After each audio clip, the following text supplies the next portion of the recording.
الجيش من خطر.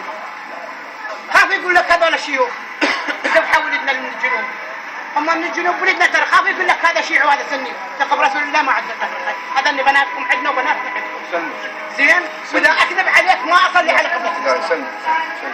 تقبل اي احد يجيب الدخيل عنده رسول الله دخل عند اليهود وما حاجه، بعد تقبل يذبح الدخيل ويخلونا ما نرفع راسنا ببغداد سنه سنه سنه، تذبح بينا الجهاد ما تذبح بينا الخيري. اكو واحد يقتل الاسير يحفظكم الله يحفظكم الله، اذا ما ضل الجيش ظلت الشرطه هنا هاي تكفل بيها اذا تبقى النوم الرمادي بحسن.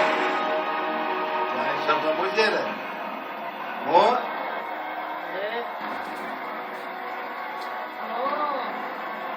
لك إذا مضى يعني بالضبط الجيش والهذا يعني دخل بالرمادي. شنو؟ يعني الرمادي توصل تراب. إذا ظل بس الشرطة.